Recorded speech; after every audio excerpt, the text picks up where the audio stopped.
السلام علیکم۔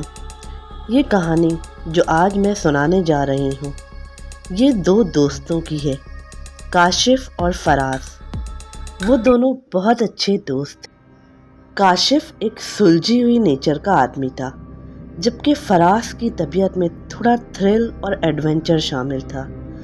اس کو ہر وقت یہ جاننے کی بے چینی لگی رہتی تھی کہ مرنے کے بعد انسان کے ساتھ کیا ہوتا ہوگا۔ ہم مسلمان ہیں، ہمارا عقیدہ ہے کہ مرنے کے بعد انسان سے قبر میں کچھ سوالات کیے جائیں گے۔ فراز بھی یہی جاننا چاہتا تھا کہ مرنے کے بعد آخر کیا سوالات کیے جائیں گے، مردے ان کے کس طرح سے جواب دیتے ہوں گے اور قبر میں کیا ہوتا ہوگا۔ کاشف نے اسے کئی بار سمجھایا، یار رہنے دو، اس طرح کی تجسس میں نہ پڑا کرو۔ مرنے کے بعد کیا ہوگا کیا نہیں ہوگا یہ تو جب ہم مریں گے ہمیں پتہ چل جائے گا۔ مگر فراز کہتا تھا، نہیں، میں کسی بھی طرح یہ پتہ لگاؤں گا، میں دیکھوں گا آخر ہوتا کیا ہے۔ اسی چکر میں وہ کئی مرتبہ قبرستان کے چکر بھی لگا چکا تھا۔ جب کسی کی ڈیتھ وغیرہ ہوتی وہ ساتھ میں چلا جاتا۔ وہ اسی چکر میں لگا رہتا کہ جب مردے کو دفنا کر لوگ ہٹ جائیں تو وہ وہیں قبر کے آس پاس بیٹھا رہے اور کسی طرح دیکھے، کسی طرح کچھ پتہ لگائے، لیکن اسے سمجھ نہ آتا کہ میں کیا کروں۔ ایک دن اسے یہ موقع قدرت نے فراہم کر دیا۔ ہوا کچھ یوں، اس کی ایک بہن تھی سارا، گھر بھر کی لاڈلی اور چہیتی سارا، اچانک کچن میں کام کرتے کرتے گر کر بے ہوش ہو گئی۔ فراز اور اس کے گھر والے اسے ہاسپٹل لے کر گئے۔ ڈاکٹرز نے وہاں اس کا چیک اپ کیا اور کچھ دیر بعد اس کی موت کی تصدیق کر دی۔ فراز اور اس کے گھر والوں پر تو قیامت ہی ٹوٹ پڑی۔ جوان جہان بیٹی یوں اچانک انہیں اکیلا چھوڑ گئی۔ کاشف بھی غم کی اس گھڑی میں فراز اور اس کے گھر والوں کے ساتھ ساتھ تھا۔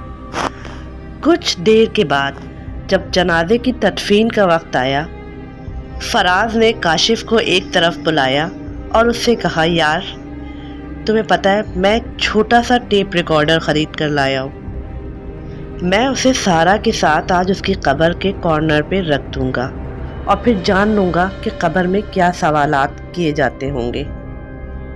کاشف نے حیرت سے فراز کو دیکھا اور کہا، یار تیری بہن چلی گئی ہے تو دکھ کے بجائے یہ سب کرنے میں لگا ہوا ہے۔ فراز نے کہا، تو میں کچھ غلط تھوڑی کر رہا ہوں، میں اس لیے کر رہا ہوں تاکہ ہمیں پتہ ہو کہ کیا سوالات ہوں گے تو ہم اسی حساب سے اپنی تیاری کر کے جائیں۔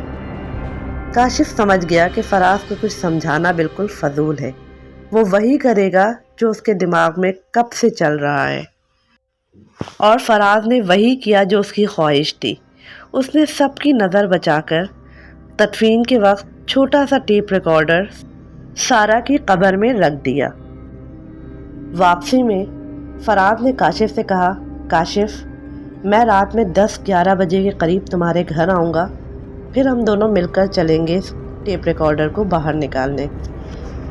اب کاشف اسے کیا سمجھاتا، مگر ہوا یوں کہ تھکن کی وجہ سے کاشف کی رات آنکھ جلدی لگ گئی اور وہ سو گیا۔ فراز نے اسے 2-3 مسڈ کالز دیں مگر کاشف کی آنکھ نہ کھلی۔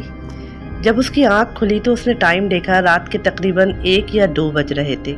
وہ اٹھ کر بیٹھا، فراز کی 2-3 مسڈ کالز بھی دیکھیں، پریشان ہوا کہ اب پتہ نہیں فراز کیا سوچ رہا ہوگا۔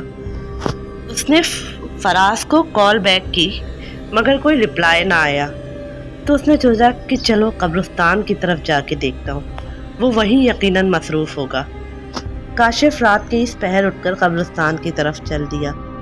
قبرستان کے پاس پہنچا تو اسے فراز قبرستان کے گیٹ سے باہر نکلتا دکھائی دیا۔ کاشف نے بہت آوازیں دی فراز کو مگر اس نے کچھ جواب نہ دیا اور آگے بڑھتا چلا گیا۔ کاشف اس کے پیچھے گیا اور اسے روکنے لگا۔ فراز خاموشی سے ایک طرف بیٹھ گیا اور خالی خالی نظروں سے کاشف کی طرف دیکھنے لگا۔ کاشف بہت پریشان ہوا، فراز سے پوچھنے لگا، یار بتاؤ تو صحیح ہوا کیا ہے؟ کچھ بول ہی نہ رہا تھا فراز۔ خاموشی سے بس دیکھے جا رہا تھا۔ اچانک چیخ چیخ کر رونے لگا۔ روتے روتے اس کی ہچکیاں بن گئیں اور وہ ایک طرف گر کر بے ہوش ہو گیا۔ کاشف نے اس کی جیبیں ٹٹولی تو اس میں سے اسے وہ چھوٹا سا ٹیپ ریکارڈر مل گیا۔ کاشف نے اس ٹیپ ریکارڈر کو آن کیا۔ آن کرنے کے بعد اس میں پہلے کچھ دیر تو خاموشی رہی، پھر ایسا لگا جیسے ہوائیں سرسرا رہی ہوں، پتوں کی آوازیں آنے لگی ہلکی ہلکی۔ پھر اچانک ایک بہت زور کی چیخ سنائی دی، جیسے کوئی بہت تکلیف میں چلا رہا ہو۔ آہ مجھے بچاؤ، آہ مجھے بچاؤ، بھائی مجھے بچائیں، امی مجھے بچائیں، ایسی آوازیں آنے لگیں۔ کاشف نے غور کیا تو یہ فراز کی بہن سارا کی آواز تھی۔ وہ بہت تکلیف میں چلا رہی تھی، ایسا لگ رہا تھا جیسے وہ بہت زیادہ اذیت میں ہو۔ وہ چلا رہی تھی کہ مجھے بچائیں، مجھے باہر نکالیں یہاں سے، میں زندہ ہوں، میں مری نہیں ہوں، مجھے باہر نکالیں، پلیز پلیز مجھے باہر نکالیں۔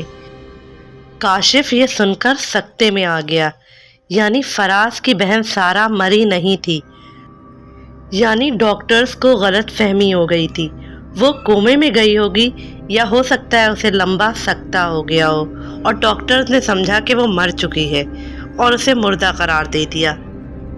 کچھ دیر اس میں سے بہت تیز بچاؤ بچاؤ کی آوازیں آتی رہیں اور پھر وہ آوازیں آہستہ آہستہ آہستہ ہوتی گئیں۔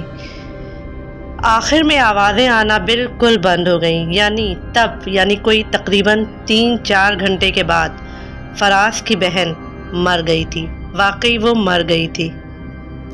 یہ سب سن کر کاشف کی حالت بہت خراب ہو گئی تھی۔ وہ وہیں بیٹھ کر چیخیں مار مار کر رونے لگا تھا۔